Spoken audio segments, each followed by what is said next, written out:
À celles qui ont précédé pour remercier les organisateurs de ce colloque. C'est toujours un plaisir de venir à Dakar, qui est vraiment la capitale intellectuelle de l'Afrique, de l'Ouest francophone. Donc je suis Kakon Mboko, je suis agrégé des facultés de sciences économiques, chef du département du 3e cycle et de la recherche de la faculté des sciences économiques et de gestion de l'université de Lomé. Et auparavant, ce n'est pas sans incidence sur mon propos, chef de service au siège de la Banque centrale des États de l'Afrique de l'Ouest, ici à Dakar, et chef du pôle analyse économique et recherche de la commission de mémoire à Ouaga. Donc je voudrais, dans le quart d'heure qui m'est dévolu, dire deux principales choses.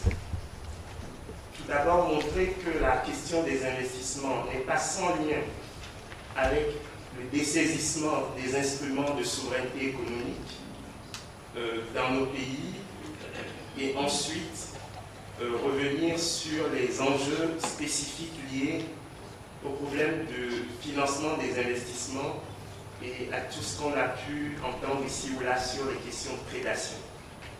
Alors, le premier point, et à mon avis c'est le point central de notre propos, c'est de considérer quand même que nous avons depuis 50 ans procédé au dessaisissement systématique des instruments de notre souveraineté économique. Je veux dire par là la monnaie et le budget. Alors, s'agissant de la monnaie, comme vous le savez, nos États dans l'Union économique et monétaire ouest-africaine utilisent le franc CFA, le franc de la communauté financière africaine, après avoir été le franc des colonies françaises d'Afrique. Et ce que j'appelle la France-Afrique monétaire a un élément très intéressant, c'est que les réserves de change qui fondent la parité fixe que nous avons avec le franc français et maintenant l'euro, nos réserves de change sont essentiellement détenues à Paris par le Trésor français.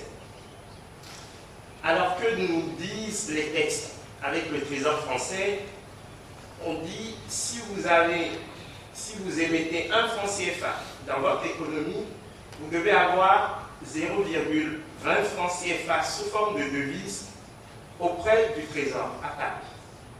Donc c'est ce que nous appelons le taux de couverture de l'émission monétaire. Il doit être de 20% au minimum. Et à l'heure actuelle, nous sommes à 110%. C'est-à-dire que nous avons 7 293 milliards de francs CFA qui nous appartiennent et qui dorment à Paris au niveau du Trésor français. Et ce chiffre, ce n'est pas un chiffre que je donne par hasard. Vous pouvez le trouver, page 75 du dernier rapport de la zone franc publié par la Banque de France, en octobre dernier. Donc, si vous allez, et le rapport est consultable en ligne, c'est un rapport ouvert. Donc, page 75, vous allez voir le montant des réserves de change que nous détenons auprès du Trésor français.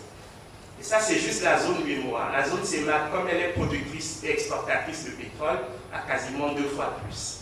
Donc, on est autour de 15 000 milliards de francs CFA. Donc, si vous ajoutez les deux, on a presque 25 000 milliards de francs CFA qui dorment à Paris, donc à l'heure où je vous parle. Et votre ancien président Abdoulaye Wade, qui n'était peut-être pas sans défaut, n'était pas non plus sans qualité. Et force est de lui reconnaître le fait qu'il a posé ce problème à plusieurs reprises. Et donc, ce qui est intéressant ici, c'est de voir que notre banque centrale, la BCAO, a une politique monétaire qui n'a comme seul objectif la lutte contre l'inflation, 2%. Il faut que le taux d'inflation dans notre zone soit inférieur ou égal à 2%. Et c'est là où ça devient intéressant. Les États n'ont pas accès à la monnaie pour financer leur déficit budgétaire. C'est ce que nous appelions l'article 16 des statuts de la BCAO. Jusqu'en septembre 2002, chaque année, chaque État, chaque trésor pouvait à concurrence de 20% des recettes fiscales de l'année écoulée, accéder au financement monétaire du déficit budgétaire. C'est-à-dire globalement ce que font tous les pays développés à l'heure actuelle, depuis la crise des subprimes. Les Américains, la Grande-Bretagne, le Japon. Et donc, nous, ça nous est interdit.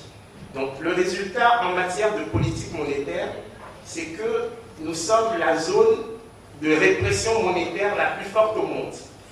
Puisque même les régimes monétaires les plus contraignants, qui couvrent leur émission monétaire à 100%, ce qu'on appelle les currency birds, sont finalement plus souples que la zone CFA, puisque nous couvrons à plus de 100% l'émission de notre monnaie.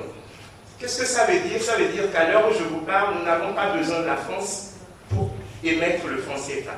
Puisque le principe de l'assureur, finalement, c'est que quand vous avez des difficultés, il vous couvre.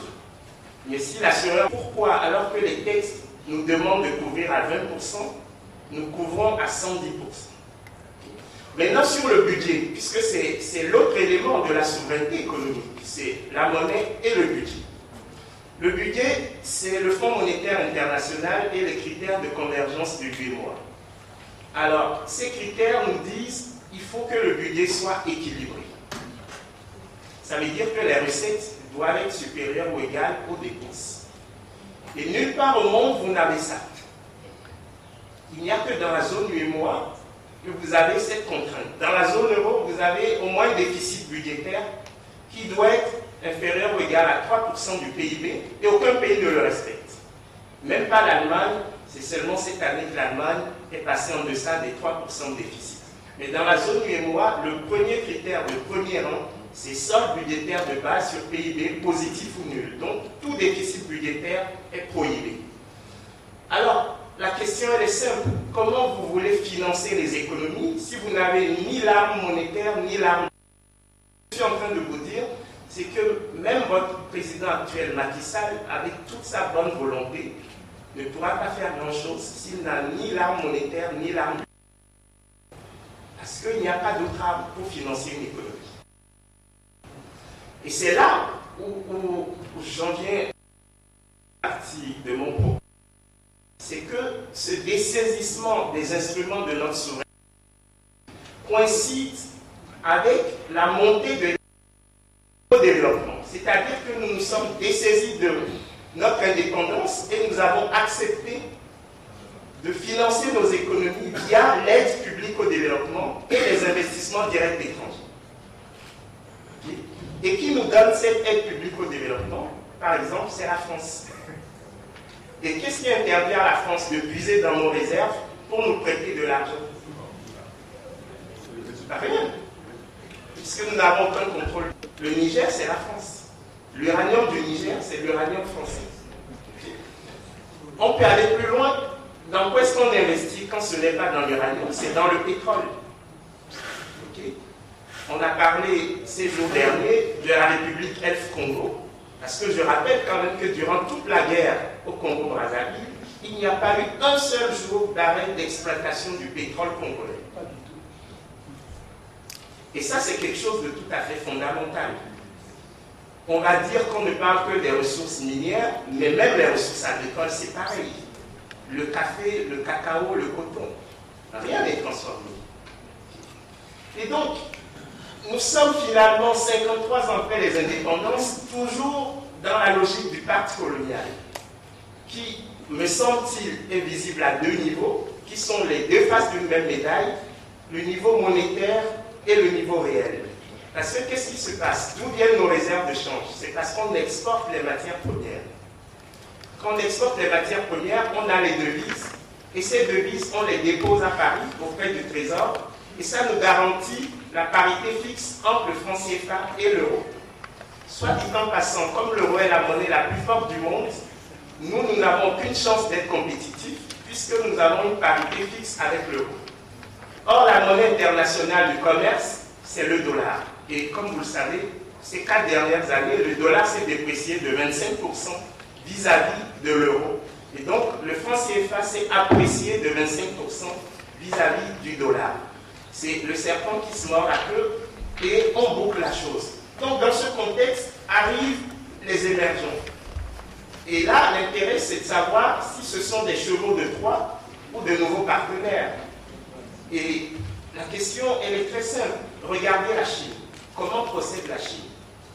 Moi, quand j'étais à Dakar en 2000, sur le boulevard du Centenaire, on pouvait encore circuler. Mais aujourd'hui, ce boulevard est pris par les Chinois. Okay. Ce sont les Chinois qui ont construit le siège de l'Union africaine à Addis. Okay. Et qui l'ont donné gratuitement aux Africains. C'est-à-dire que là où il y a le cœur de notre unité, nous n'avons pas été capables de construire le siège. Et cela ne choque personne que ce soit la Chine qui offre aux Africains, là où les Africains sont censés se réunir pour discuter des questions stratégiques. Et c'est quelque chose quand même qui pose problème. Donc vous voyez, sur les investissements, ce qui se passe, c'est un donnant-donnant. Les Chinois investissent dans les infrastructures et les dirigeants africains ont beau jeu de dire aux Européens, comme vous n'avez pas été capable d'investir dans les infrastructures, au moins les Chinois, eux, ils le font. Et la contrepartie que les Chinois exigent de nos dirigeants, finalement, c'est on va fermer les yeux sur la violation des droits de l'homme et vous nous laissez investir dans vos pays. Le deuxième point de la spécificité des investissements des émergents dans nos pays, c'est l'accaparement des terres. Et ça, c'est un problème très important. Et on l'a vu notamment à Madagascar, au Mali, au Togo, mais dans quasiment tous les pays. Je me rappelle quand le Japon a voulu acheter des terres au Sénégal pour que les retraités japonais puissent bien vivre au Sénégal. Donc, vous avez un système qui est ni plus ni moins qu'un système de prédation organisée. Et enfin, au niveau du Brésil et de l'Inde, vous avez des formes de partenariat public-privé qui sont, me semble-t-il, des innovations sémantiques, mais qui essaient de cacher finalement la même réalité, c'est que l'Afrique n'amorce toujours pas des investissements productifs qui soient capables de générer des emplois et de la valeur ajoutée pour son économie. En conclusion, monsieur le modérateur, je voudrais dire en 5 points ce que nous pourrions faire. Premier point, c'est nous devons nous réapproprier des outils de notre souveraineté économique. Ça passe par la rupture avec l'euro. C'est absurde. Il n'y a que la zone UEMOA et la zone CEMAC dans lesquelles les gens sont heureux d'avoir une monnaie aussi forte. La guerre économique internationale, à l'heure où je vous parle, c'est une guerre à la dépréciation monétaire. Le Japon vient de déprécier le yen de 23% sur les 4 derniers mois, ce qui a conduit à la déstabilisation du système monétaire international. Et a même obligé la Banque centrale européenne, qui est une des banques les plus orthodoxes du monde, à baisser son principal taux directeur il y a 15 jours, passant de 0,75 à 0,5%, son plus bas historique depuis 1999. C'est-à-dire que la guerre aujourd'hui, c'est d'avoir une monnaie faible pour être compétitif à l'export. Et il n'y a aucune raison que les économies les plus faibles du monde, celles de l'UEMOA, soient rattachées à la monnaie la plus forte du monde, l'euro. C'est un non-sens logique. Deuxième chose, toujours dans ce premier point, de la réappropriation de nos instruments de souveraineté économique, il faut qu'on aille vers l'État stratège. Là, je reprends ce que vient de dire Michel. Rappelez-vous quand même que Jean Monnet, qui n'est pas n'importe qui a créé le commissariat général au plan en France en 1946, avait été l'initiateur dès 1960 de ce qu'on appelait les champions nationaux. Lorsqu'on parle d'Air France, de Renault, de Peugeot, de l'aérospatiale, les grandes réussites industrielles françaises, elles ne sont pas issues de l'ordre spontané du marché. Elles ont été planifiées avec le concept de champions nationaux, où l'État a mis tout l'argent possible pour faire des subventions dans ces secteurs. Et on a ouvert ces secteurs que quand ils étaient compétitifs. Donc l'idée même du marché autorégulateur, c'est un non-sens pour quelqu'un qui a une lecture, un minimum historique des choses. Donc nous devons retrouver cette souveraineté monétaire en phase avec la conjoncture de notre zone et le caractère stratégique de l'État. Deuxième chose, nous devons investir dans la transformation de nos matières premières. Je sais que ça fait 50 ans qu'on le dit, mais tant que ce n'est pas fait, nous avons le devoir de le répéter. C'est dans la transformation qu'on crée la valeur ajoutée, qu'on crée l'apprentissage de la maîtrise des techniques et surtout qu'on crée les emplois. Vous savez, à l'heure actuelle, le modèle que nous avons dans la zone UEMOA et dans la zone CEMAC, c'est un modèle qui a comme variable d'ajustement le chômage des jeunes. Puisque nous avons bloqué la monnaie, nous avons bloqué le budget, nous dépendons de l'aide publique au développement qui est volatile, dont nous ne maîtrisons pas les conditionnalités. Ce qui se passe, c'est que pour structurer nos économies, nous acceptons que nos jeunes soient au chômage. Et donc, si nous n'allons pas dans la transformation, nous n'avons aucune chance de nous en sortir. Et donne l'exemple du coton. Vous savez, les chefs d'État africains se sont réunis à Ouagadougou, juste après Cancun, le fameux sommet de l'OMC, où nous avions bloqué les négociations commerciales. Parce que dans la zone UEMOA, nous transformions 3% du coton. Et les chefs d'État de l'UEMOA avaient dit, en 2010, il faut qu'on transforme 25% du coton. C'est ce que nous avions appelé l'initiative coton textile. Je peux vous dire, on est en 2013, nous sommes toujours à 3% de transformation du coton. Et les chefs d'État avaient dit, chaque année, nous allons nous réunir pour voir où on en est de l'augmentation de la transformation du coton. Ils ne se sont jamais réunis. Troisième piste, c'est la protection de notre marché intérieur. Ce que j'appelle le néo-mercantilisme des zones UEMOA et CEMAC.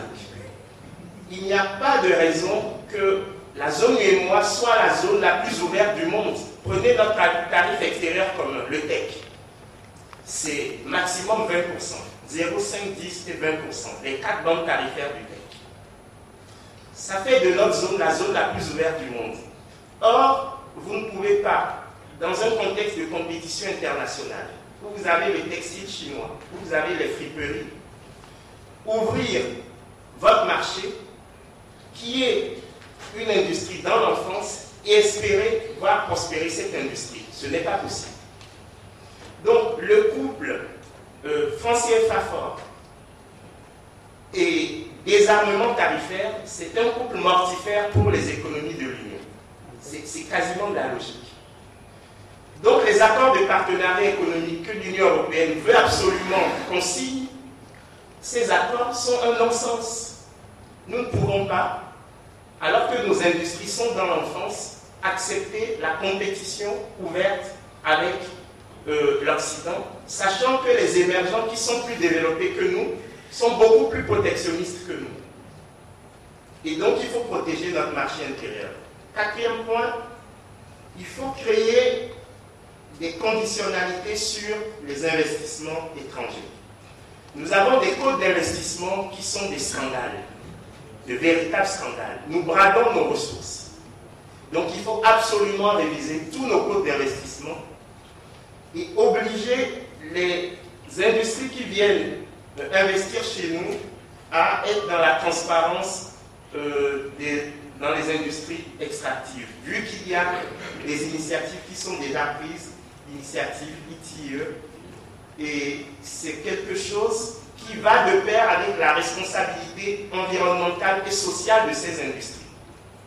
Dans tous nos pays, si vous faites attention, à l'heure actuelle, il y a des conflits entre la manière dont ces prédateurs gèrent nos ressources et la manière dont nos économies fonctionnent. Et ça m'amène au cinquième et dernier point, c'est encourager le contrôle citoyen de l'action publique dans ces juridictions nationales, régionales et internationales.